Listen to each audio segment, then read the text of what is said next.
Good afternoon, everyone. My name is Rebecca Luber, and I'm the Director of Career and Business Engagements with the University of Minnesota Alumni Association. Thank you so much today for your interest and participation in our webinar, Making the Most of Employment Gaps. Today, we want to also thank our members and donors of the Alumni Association for powering our alumni webinar series. We appreciate your support. To learn more, you may go to umnalumni.org/membership. We have some upcoming webinars that you may also be interested in listed on your slide here today, such as hot housing trends, so looking at real estate trends. On April 15th, we also have a webinar on the workplace and parenting. And then on May 13th, we have a webinar on how to be the MVP of your career change. And that information can be found at umnalumni.org/virtual. We're also proud to announce our Women in Power series, which is in partnership with the Women's Center at the University of Minnesota. This series will be focused on looking at the gender pay gap, advocating for yourself, salary negotiation, and asking for a raise. Registration ends March 24th, and to learn more, you may go to the link listed on your screen, which I'll also share after today. Just a few housekeeping notes. If you're interested in listening in by phone, you may do so by dialing the number on your screen at 646-558-8658, and then dialing the webinar ID, which is also listed on your screen as 980-5509-0890. Today, you may ask your questions at any time throughout the webinar, but we will reserve time at the end to answer those questions. If you like to ask questions, you may do so by entering them into the Q&A box that you see at the bottom of your participant bar. All right. And without further ado, I'd like to begin having Hallie Crawford, a certified career coach and founder of Create Your Career Path Career Coaching, kindly introduce herself. Oh, your volume. Thanks everyone for being here today. And thanks Rebecca for that introduction and all of the admin information too. I feel like I need to attend the parenting and working from home one because it's just, it's crazy. So I'm Hallie Crawford. I'm a certified career coach and speaker and author. Our company is based in Atlanta, Georgia. So it's actually pretty sunny here today and we have no snow. Feeling very lucky for that at the moment. And I have been coaching and training for just over 21 years now. I have an undergraduate degree from Vanderbilt University and a graduate degree from the University of Illinois, and lived in Chicago for a long time. So I am very familiar with the winters up there, probably at least close to Minnesota. So we are going to be talking about making the most of unemployment gaps today and how to deal with, obviously, because so many people are in this situation due to COVID, have been furloughed or laid off. And even before COVID happened, it's always kind of confusing for people to know a couple of things, you know, how they deal with this on their resume and on their LinkedIn profile. And then also, what should we be doing during this time to kind of leverage our time wisely for that next step in our career? And I will go ahead and share my screen now. So bear one second with me. Make sure we've got this going. Okay, good. All right, wonderful. So let's dive in first. You know, I kind of talked about already, you know, job searching and related to COVID. We'll talk about these things for just a second and I'll show you our agenda in a moment here. So here's the deal. Job searching in normal times can be totally overwhelming for people. Most job seekers are stressed out about it. I don't think that we've had any client come to us ever and say, I love job searching. Like, this is one of my favorite things to do. I'm really excited about it. It's not our favorite thing to do, and it's stressful in normal times without everything else that's going on. So then you layer on to that COVID-19, And understandably, people have a hard time understanding, what they need to do about their job search. Like our clients are telling us they don't feel like they should be networking as much because they're bothering people when they have all this other stuff going on. We also have our clients telling us that, because they feel so isolated, they're just less motivated about everything, much less their job search. Job seekers are uncertain how to handle their search, even in normal times. And it can feel more difficult to really maintain connections in an effective way due to COVID-19 too, because again, we don't have this in-person networking. The good news is that there are a lot of new technologies, et cetera. And I know that your alumni association is providing a lot of virtual networking events and all of that, which is fantastic. So what we wanted to tell you is the good news is that you don't have to be this person that is, isolated and struggling and having trouble. You can use this energy that you've got in a more positive way. So we want you to think about, kind of from a big picture perspective for today, we want you to think about how you can use your time and energy, and maybe if there's, frustration or whatever it is, to kind of channel that in a different direction, to channel that energy that you have in a more positive and productive way for networking, etc. Okay. For people who are searching for a new job, especially if you've been furloughed or laid off, whether you're searching for a brand new job or just a side gig to kind of make ends meet, everything that we're talking about today will be relevant to your situation, just by the way. And even if you expect, to go back to work in person, when there's job instability, regardless of what's going on with your company or industry or organization, we always want people to focus on their career advancement and their next steps, planning for the future and networking. Because again, just like a recession, if COVID has taught us anything, it's that we don't know what's going to happen and what might come our way. So we don't want people to be fearful at all, but we want them to very much be like the CEO of their career and make sure that they're being very proactive about always staying challenged, looking towards that next promotion or the next step that you want to take, and having a really good, solid strategic career plan so that you're ready to go kind of no matter what happens. So let's look at our agenda for today. So first of all, we want to talk about how to identify and be clear about what your goals are for your next step in your job search specifically, and identifying your brand. That's the first thing we want you to be thinking about in order to make the most of these gaps. Number two is we want you to revise your resume and LinkedIn, and we'll talk with you about how to do that. Number three is we want you to think about how can I leverage this time that I'm having right now, if you're furloughed or laid off, for example, or even if you're not, to really focus on my own professional development so that I'm ready for that next step, whatever it is. Number four is we want you to start networking and kind of getting out there. Just because COVID is going on does not mean that you should stop networking. You just kind of need to handle it like it would be holiday time, so to speak, where people may be a little bit busier and less likely to get back to you right away and need a little bit more time to respond to you. But honestly, we're all kind of getting used to, in some way, shape, or form, and have adjusted to this new normal. So getting back kind of full force with networking, we would highly recommend that. And then tip number five, or step number five, would be, as part of your networking efforts, we really want you to be conducting informational interviews on a regular basis so that you can secure that next position, get that next promotion, whatever it is that your next step needs to be.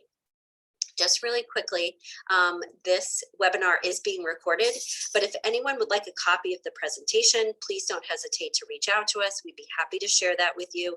You would just email us at admin@halliecrawford.com, the email address on this screen. Happy to send that to you. Let's talk first about step number one. So the first thing that we want you to do is to think about, and honestly, we would say this for anyone, whether they're, in career transition, or if they're just kind of refreshing their strategic career plan, or whether they're looking for a new job. We always want our clients to be looking at, okay, what are your career goals? What's kind of your 5-year plan? And work backwards from that to know what your 1 year, 3 year, 5 year plan is, and check in on that quarterly. So again, you're moving forward in the direction that you want to. So our first kind of question here, and this would obviously be an assumption that most people are in kind of job search mode who are here today. But our first question for our first poll is, how clear is your direction? How clear are you on what jobs you want to be applying for, what promotion you want to get on your next step, basically.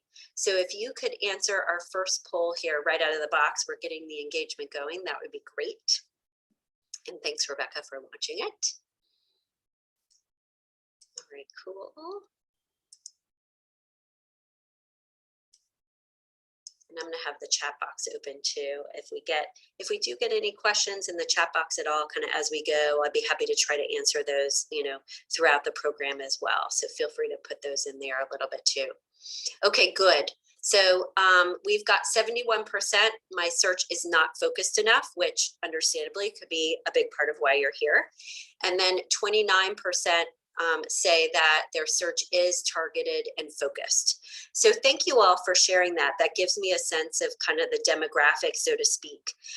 One of the things that I did want to say to everyone, and let me go ahead and move to this next slide here, is that we realize, especially if you're unemployed right now, we realize that you may not want to have such a targeted search that you're only looking for, this one type of job, because you need to get something right away. So you may be feeling like you want to cast your net a little bit wider.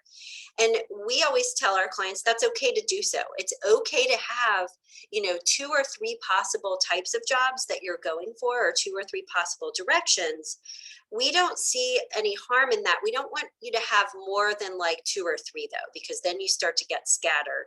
We would recommend that you think outside the box in terms of your target jobs in this way that is listed on this slide right here.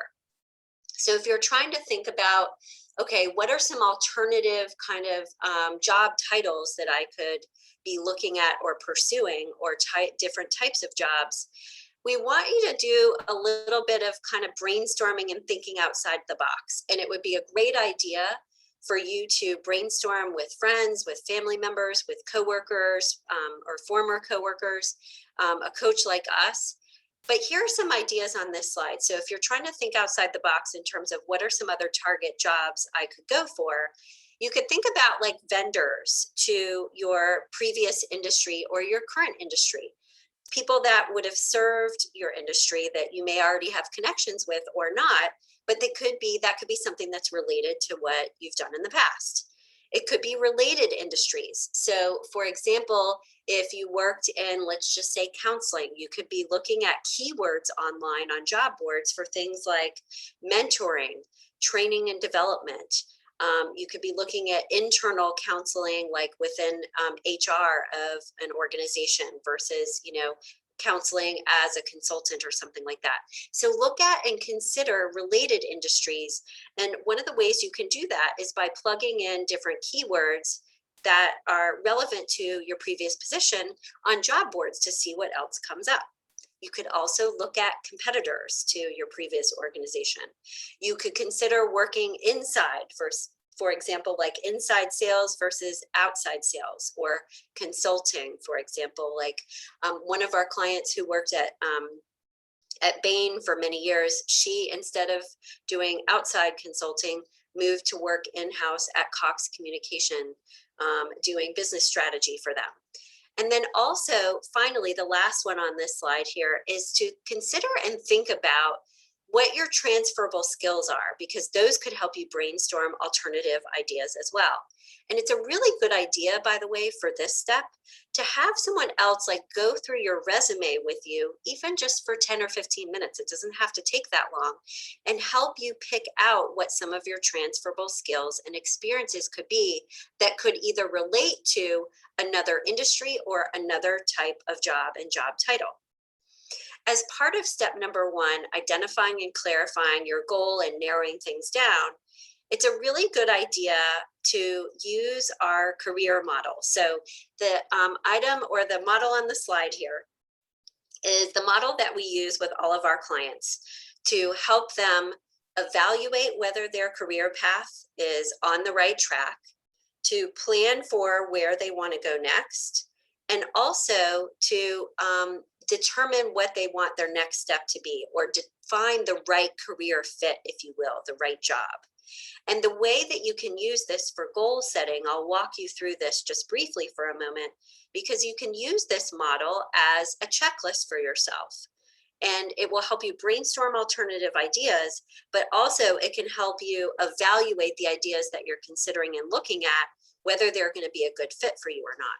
So basically on the screen here with this model are the 8 things that you need to consider in order to know if a career path or a job is the right fit for you. You want to think about what would be, or if the job you're evaluating would be fulfilling and rewarding to you in some way, shape, or form. Would the job align with your values? And if you're brainstorming different ideas, what are the tasks that you've performed or projects that you've worked on in the past that have been the most rewarding for you? That could give you some ideas about things to pursue next. With the enjoyment piece going to the left here, you want to consider and look at what are my most enjoyable tasks. So if I look at the history of my career, what are the tasks that I've performed that have been the most enjoyable and rewarding for me over time? And then look at your strengths, again, going to the left. And it's really, really important when you're brainstorming alternative ideas, but also in order to sell yourself effectively for branding purposes, what are my top 5 strengths and how do I want to leverage them in the right way in this next position?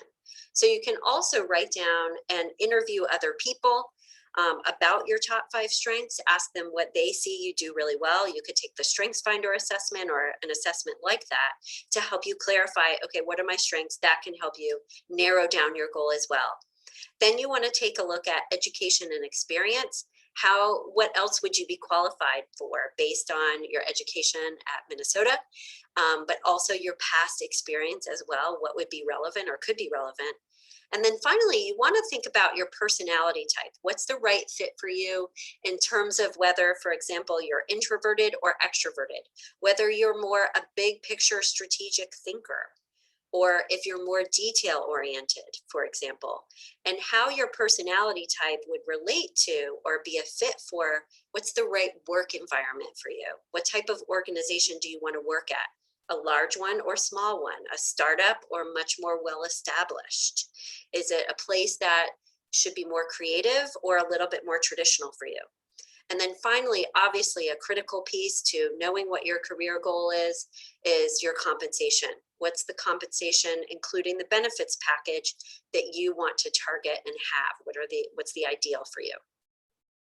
In order to help you brainstorm different target jobs, so similar to what we were saying on the previous slide here, there are some really good websites that we would recommend for you that will help you brainstorm different ideas and kind of see what else is out there.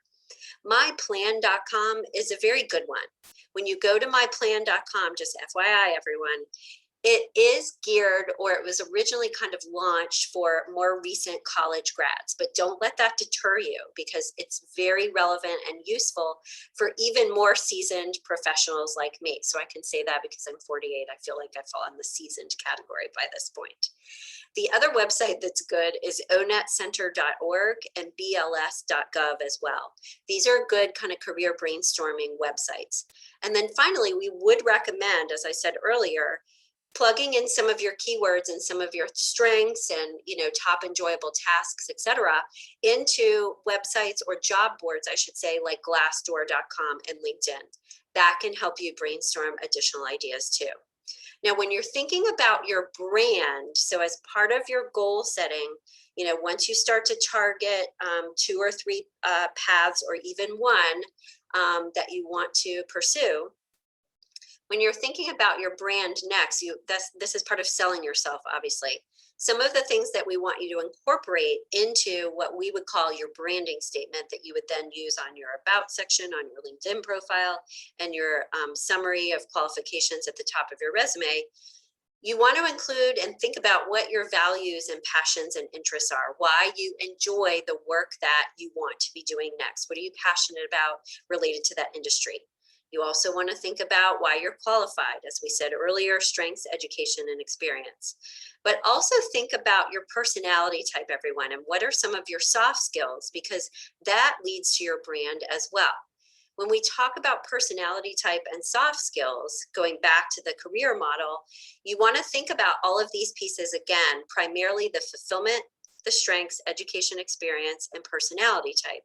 But your soft skills could be things like I'm great at, being a leader and a natural leader of a team. I'm great at mediating conflict or change management.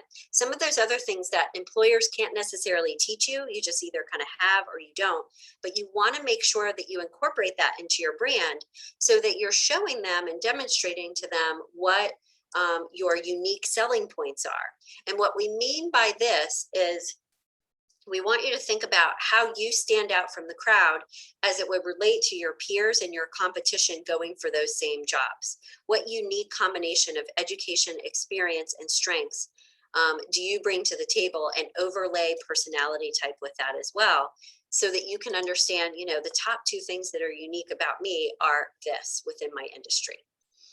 And then finally, a couple more things about your brand, and then we'll get to step number 2, is when you're thinking about or when you're working on your brand, part of this is you want to check your online presence. Our clients tend to forget about this one most frequently, so we always want to remind people of it. There are too many employers out there, or people who have been turned down by employers because of something that's been found online. So we would recommend Googling yourself once a quarter, give or take, just to make sure that everything that's out there online is kosher and okay by you. You want to review your Facebook, your Pinterest, anything else, and also obviously review and kind of clean up LinkedIn as appropriate. Every once in a while, someone has the same name, for example, on their resume as someone else who may have not so great past. And so we have had clients, for example, search for their name online, and they decide, for example, to start using their middle initial or their middle name, just so they differentiate themselves from, if someone searched for their name online, they might not find something that they wanted them to, or that wouldn't be as appealing. You know what I mean? All right, so let's talk about the last piece of step number 1, and this is branding. So as part of working on and identifying what your brand is, we want you to finally create from your branding statement what your elevator speech would be, because you're going to actually use this. Even though we're not doing in-person networking either at all or as much, you still need your elevator speech when you're talking with someone in an informational interview, as an introduction in an email to someone when you're wanting to network with them or connect with them, and even on virtual networking events. So your elevator speech is something you want to have at the ready. You can use it for a lot of different purposes. And your elevator speech should cover all of the points on this slide. It needs to be about the value and the results that you provide to prospective employers and to your clients. You want to adjust your elevator speech for whatever your new roles, what you want them to be. And by the way, when you're thinking about your branding statement and trying to decide kind of what keywords you could use, etc., I would definitely take a look at other people on LinkedIn who are in the roles that you would like to be in, to get some ideas from their LinkedIn profile. How are they positioning themselves? What image do they have behind their headshot, for example, to get some ideas about things that you can include on your profile and on your resume. So this leads us right into step number 2, and this is obviously upgrading your resume in LinkedIn. We want you to make sure that these are in tip-top shape, because they are such a big deal. LinkedIn is no longer an option. It's a critical piece to your search. And all of your materials, your cover letter, LinkedIn, and resume should all kind of match and represent you effectively and communicate your brand effectively. You want to make sure, just a couple of things, because these are kind of basics. You want to make sure that you're checking the formatting of your resume, make sure there's enough white space, make sure that there's a header on your resume that you also have on your cover letter as well. Make sure you include keywords on your resume and on your LinkedIn profile too, so people who are searching for people like you will find you. easily. And keywords on your resume are important to get past the ATS scanners. And make sure that you have a summary of qualifications at the top of your resume and that you mention marketable results each time. This is an example header of a resume from one of our clients. And I just wanted to share this with you because resumes are much more fancy and prettier these days, and you want to make sure yours looks contemporary and have your name be your brand. One of the things I wanted to point out from here is not only do you have your LinkedIn profile, but two other things. It's a great idea to have a quick summary statement about who you are as a professional and what you bring to the table, and also some keywords at the top here. It doesn't have to be this fancy, but if you at least have these two elements that I'm pointing to on the slide right now, that will help you stand out from the crowd and help market you, even if you've got some unemployment and you've got some gaps on your resume. So let's get to that specific topic right now for a moment here, related to if you have possible gaps. So in your employment history, just by the way, it is okay to mention these days that you were laid off or furloughed due to COVID inside of your experience section of your resume. And you can also mention this on your cover letter. That's acceptable to do because we're all in the same boat. Employers understand that this has happened to a lot of people. And also what you can do, so here's what I mean by this, is two things. Number one, you can put a section for, COVID experience or what you've been doing during the time of COVID when you were furloughed or laid off, classes that you've taken, volunteer work that you've performed, whatever it is, okay? And you can also reference if a project was incomplete or if you were laid off of a specific job, you can write what we wrote here at the very bottom here in blue, what happened as a result of COVID, okay? So after highlighting a marketable result in a specific position, the last one that you had, you can mention what happened as a result of COVID so that they understand that's kind of helping you explain why that gap is there and not just having kind of the hole in your resume, so to speak. If you have not done a lot of any of these items on the next slide yet, it would be a great idea to start working on filling the gap a little bit, taking a couple of classes, even if they're free or one time. LinkedIn Learning and Coursera.org are the places we recommend. Is it a good idea for you to get a certification because you're trying to transfer into a different industry, for example? Oh, sorry about that, guys. Hold on.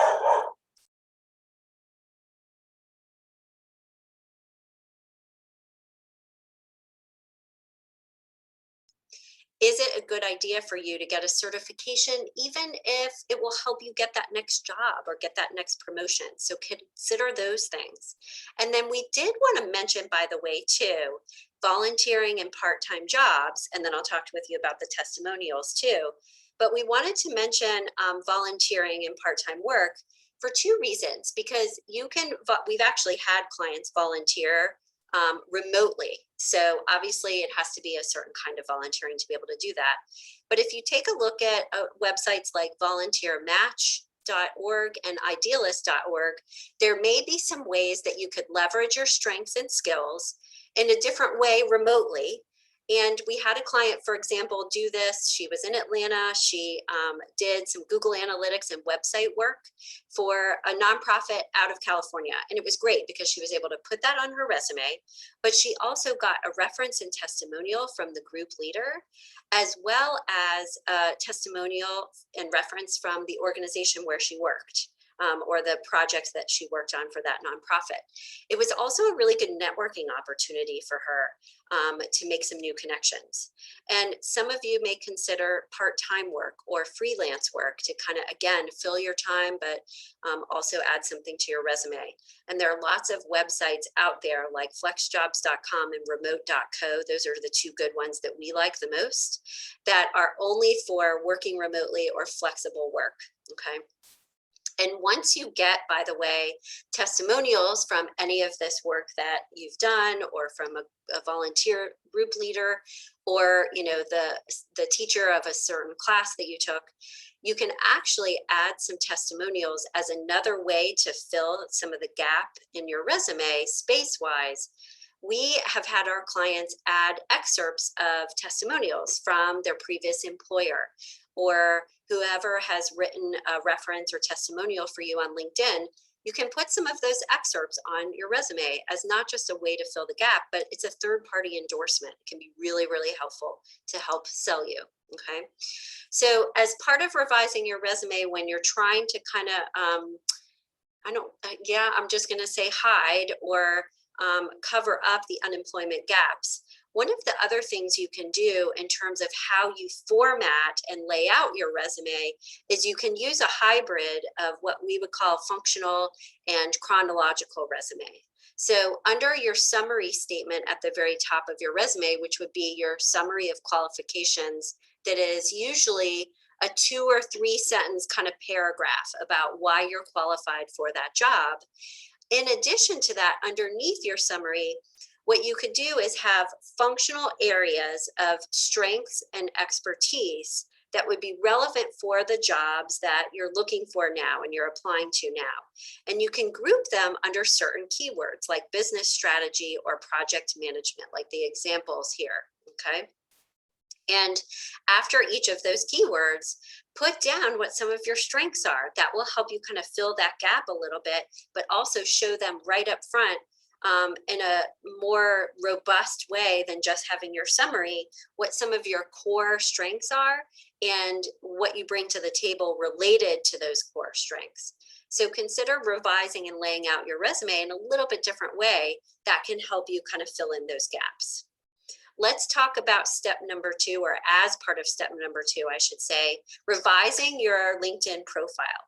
So you also obviously need to make sure your profile is not just up to date, but that you have the same kind of thing, that you put something in there about what you've been doing during this time of COVID. Remember, just in general with your LinkedIn profile, your about section at the top can be more personal. You can use first person, and all of the rest of the items on this slide here are kind of some of the basics. You want to make sure your photo is professional. You have measurable results under each of your experience section. Make sure that you've got keywords that people would search for to find you, so that recruiters and employers will start to find you on LinkedIn. Our clients that we've worked with on their resume and LinkedIn, we help them identify these keywords so that their profile is search engine optimized, so that employers and recruiters are contacting them to set up interviews. And then you want to make sure that you check your settings on LinkedIn, make sure your complete and whole profile is completely public, and that also that you have that button and setting turned on, that you're open to new opportunities. I wanted to show this profile with you just briefly. This is a profile that our LinkedIn expert created for one of our clients. She does this all day long. It's fantastic. But people are now, just as a heads up, behind their headshot, they are now creating branded banners and images behind their headshot. And we would highly recommend you all work on this, because it will help sell you enormously. It just looks great. You know, when you go to it, you know exactly who she is, and you know the value she provides. If anyone would like more information about how we can create a branded banner like that for you and help search engine optimize your profile, as well as the other kind of little tips and tricks that you need for your LinkedIn profile, happy to talk with you about that. You can just email us at admin@HallieCrawford.com, and we'll explain to you how all of that works and the different price points for the different packages there. So LinkedIn is really, really critical, and we want you to continue networking with people even during this time. Let's talk about step number 3 now, and this is focusing during this time on your professional development and what you could be doing to kind of enhance your skill set, if you will. We talked already about coursework, and we'll do our second poll here in just a second, Rebecca, if we could. But you want to think about what classes could or should I be taking to enhance my qualifications? What would be the ones that would be the most valued and the most relevant? Ask your former boss or colleagues about this. Check out certifications through your industry association. Things that you might find professors from Minnesota on Coursera.org too. So to get ideas about what you could do to enhance your skill set, the other thing you could do too is research other people's LinkedIn profiles to see what kind of qualifications and background they have. And another great way to leverage your alumni association, and let's go ahead and launch this next poll, Rebecca, if we could, that'd be great, is to conduct informational interviews with fellow alumni to find out any just generic job search tips, but also classes that they may have taken or things that they have done to kind of stand out from the crowd and get to that next level in their career development.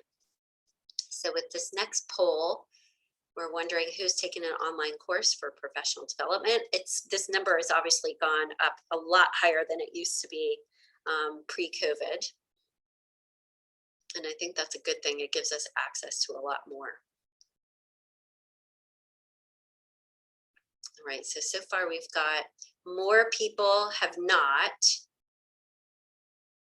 Okay, great. Thanks for sharing the results, Rebecca. So 56% say no, they haven't, and 44% say yes, they have. That number is a lot higher than it used to be for the yeses. We would definitely recommend this, even if it's just, like we said, a one-time free course. LinkedIn Learning is just very robust and fantastic. And we would highly recommend doing that in part because it will help you feel more confident about your next steps as well, and putting something on your resume to help you feel a little bit more confident about, okay, what you've been doing during this time too. And it keeps you busy, gives you something to do. As you're thinking about professional development, one of the other things we want you to do too is make a more concerted effort to show off your expertise and strengths by sharing or publishing articles on LinkedIn, by participating more actively than you have before in LinkedIn groups. This is great for networking too. To share your Strengths Finder or any other career assessment results that you've taken on your LinkedIn profile. Write an article for an industry blog or newsletter. And we would highly recommend too, another way to kind of help you overcome, if you will, those unemployment gaps could be also to create like an online resume and profile so that you've got a more well-rounded description or kind of profile out there of who you are.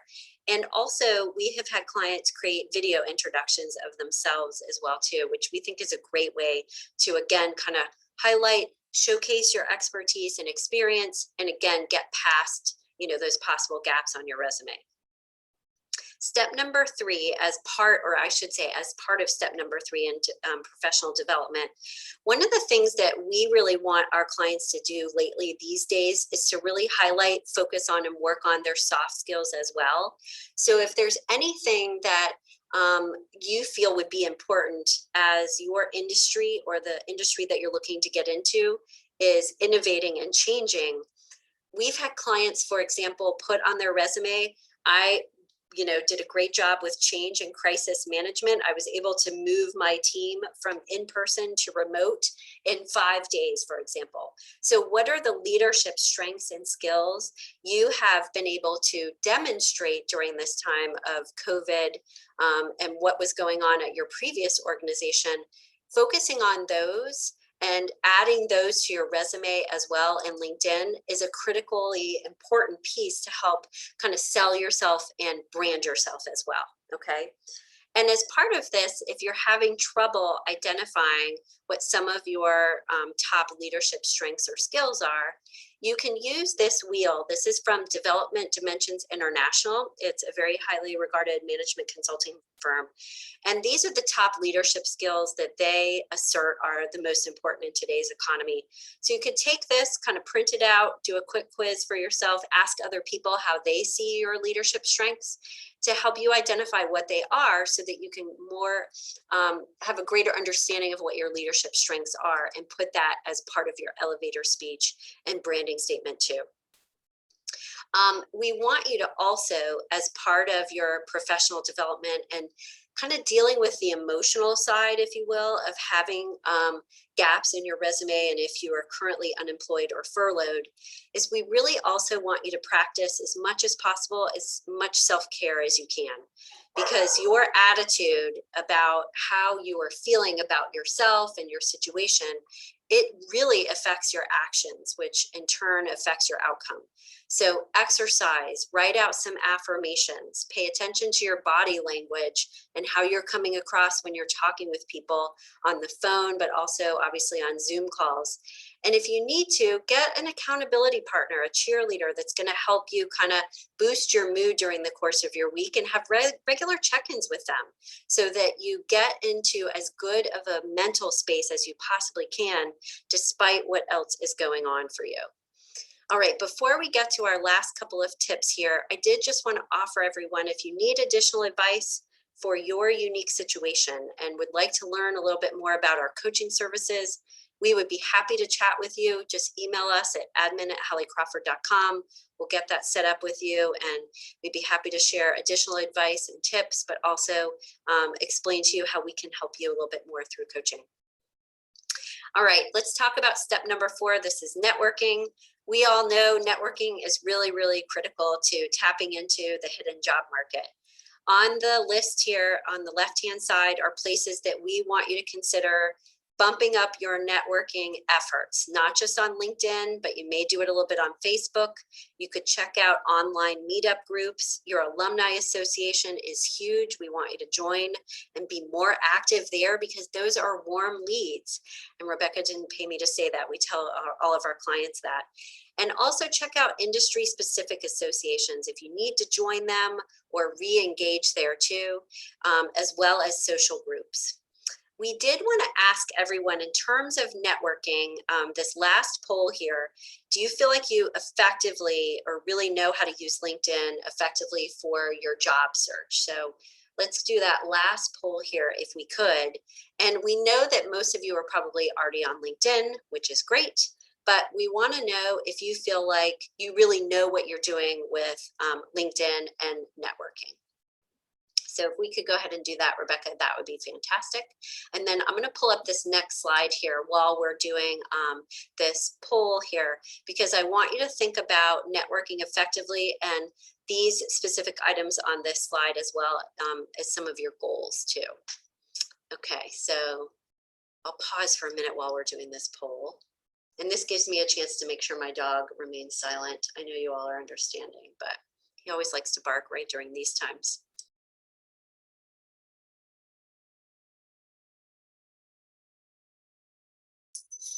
Okay, great. Oh my gosh, look at this. It's even 50-50 split. Okay, so most of you probably feel like, or at least 50% do, how to network more effectively. So for those of you that do already, that's fantastic. What we would encourage you to do is kind of bump it up a little bit and strengthen it even more by joining or participating more proactively in LinkedIn groups, sharing your expertise through articles, etc.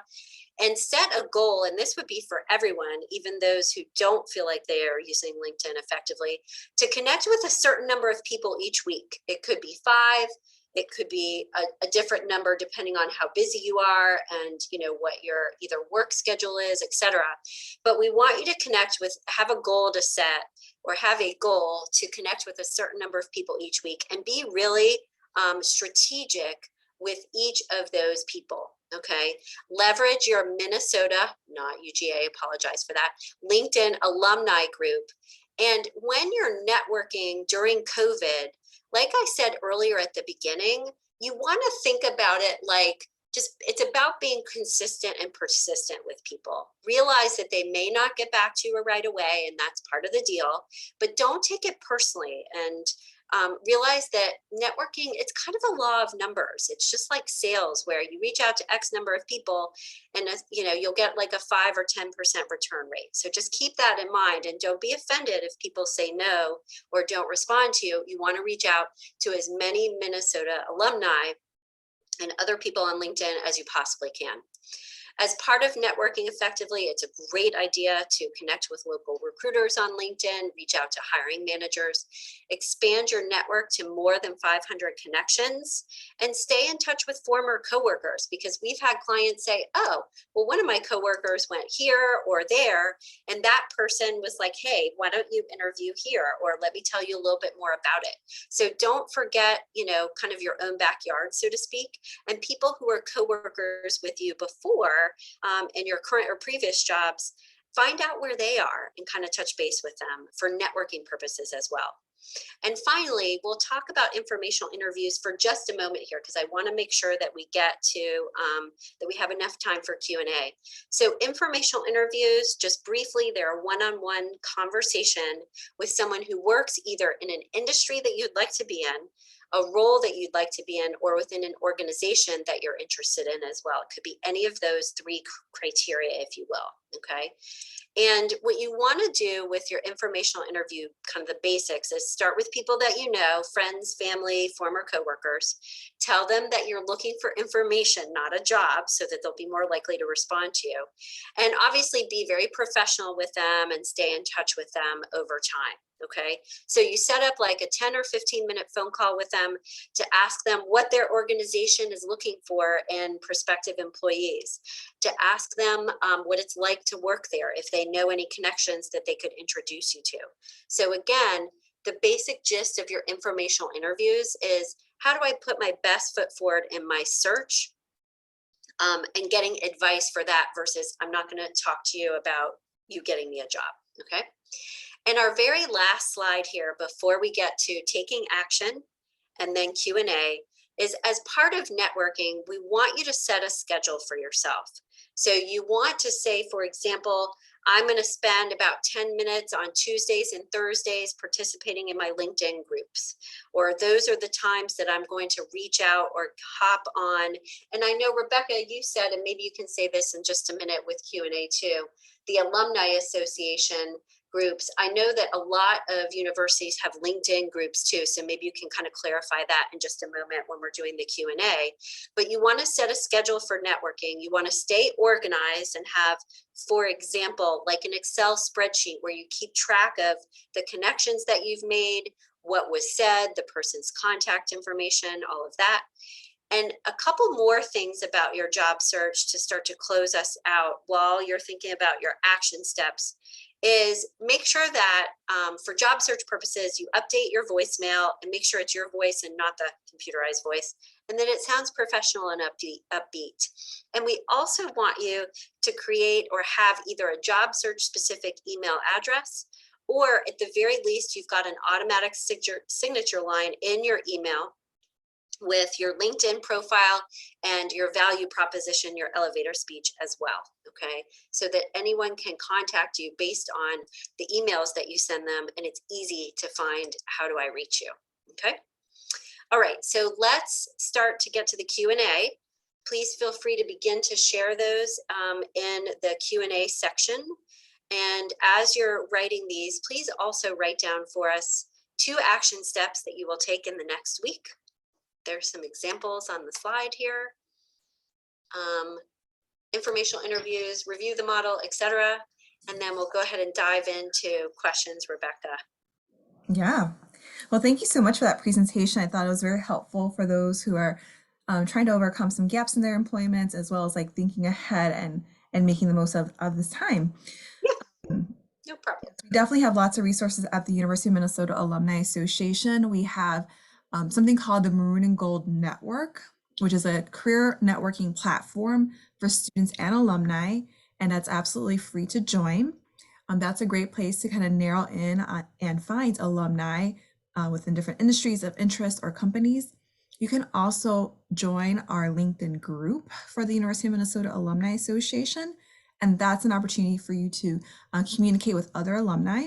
And then we also have a University of Minnesota Alumni Association LinkedIn page, which is where we promote a lot of our upcoming webinars and events and things of that nature. Awesome. All right. Well, I'm curious to know, Haley, about like how much time should someone dedicate to like networking and their job search process? Like, what does that look like? What are some expectations or what are some goals people should set around that? It's a great question. So it depends obviously too on, if you're currently working or have other things going on. But we never tell anyone, even when they're unemployed, to spend the whole entire day, networking and job searching because you're going to get burned out. What we would recommend is set aside a certain amount of time. For example, if you're a morning person, set aside the time in the morning for 2 hours, give or take, to work on networking, update your resume and LinkedIn if needed, check and respond to LinkedIn messages. And you may say to yourself, okay, I'd like to apply for 2 or 3 jobs per day or whatever it is. But we always want you to focus more of your time on the talking with people and the networking. So focus more on the networking piece versus, oh, I need to apply to a certain amount of jobs. And I would say, just as a general kind of rule of thumb, if you spent about 4 hours, give or take, every day on your job searching, I honestly feel like that's a pretty reasonable amount. It's going to depend on what's going on. So, for example, if you have an interview coming up, you're going to spend more time during the course of one day preparing for that. But I feel like between 4 and 5 hours is honestly kind of as much as you can reasonably do without getting burned out and done with it for the day. Yes, thank you. Yeah. And you mentioned online courses and things of that nature. Mhm. What are some suggested courses or topics people should look for? Yeah, that's a great one. So I really like classes that are like leadership, strengths, or skills based. I Mhm. think that right now, given what's going on, and we're probably going to be working remotely at least partially for a long time, I would Yeah. focus on classes that are working more effectively and productively remotely. Mm. Like, how do I lead my team more effectively remotely and motivate them? Managing others or working with a team more effectively remotely. So things like that, structuring and time management, because a lot of people are having a hard time with that too and knowing how to Yeah. balance things. So those would be really good things for you personally. But look at also, if there's software that's come out that you just, you kind of been putting it off and you need to get up to speed on it, certain hard kind of tangible skills, this is a really good time to work through those too. Excellent. And I know LinkedIn Learning also has a number of career-related prep options, including like a practice interview module, and there's salary information. There's like so many different tools and things to check out now on LinkedIn. Yeah, those are great too. And the only other thing I would say too is, and this may sound kind of funny, but I'm getting a little bit more into YouTube because I have a 13-year-old who's watching it all the time.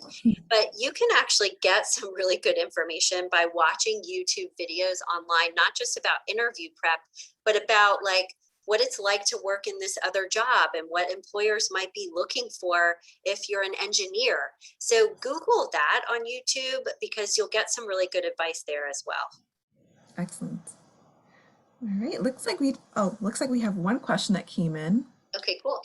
All right. The question reads, I left work intentionally because my children needed more help in the void left by their elementary schools during COVID. I continue to not intend to go back to the workforce as my children are not fully back in school. Do you have any advice for how to convey my situation on my resume and LinkedIn during this time? Great question. So what I would say is COVID-19, and I would say well, I don't know if caretaker is the exact right word, but working or staying at home, taking care of or homeschooling elementary age kids. Like, it's okay to just spit it out and spell it out, I guess is what I'm trying to say. So just say, COVID-19 kind of is the header, so to speak, as if that was like the job description, Mhm. and just put what you've been doing underneath there, with the dates, so that again, or just the years even is fine too. But this has been the length of time, and just say this is what you've been doing. Um, Working from home or taking care of and homeschooling elementary school, kids to support, their learning. And that's fine. That's completely Mhm. acceptable because we're all in that same boat. Yeah, and I definitely feel like there's a lot of employers out there who definitely have empathy for these sorts of situations and have been hit with it within their own organizations as well. Yeah, totally. So I would say that that's a great question. Thank you. Yeah. All right, good. Are we good? Yeah, I think that's the only question we received right now. Okay, cool. That brings us to time almost. So thank you so much, Haley, for this great presentation. And we look forward to sending out the recording to everyone who registered for today. I will also send out a survey to gather your feedback as well on this presentation, and also to gather your ideas for future topics that we could possibly host as an alumni association. So thank you so much. And many of the resources that we shared out today that the Alumni Association has will be shared out with you as well in my follow-up email. And then you can see Haley's information on the screen here. And yes, thank you so much, everyone, for your time and energy. And I hope you have a great day. Thanks, everyone. Bye-bye. Thank you. Bye.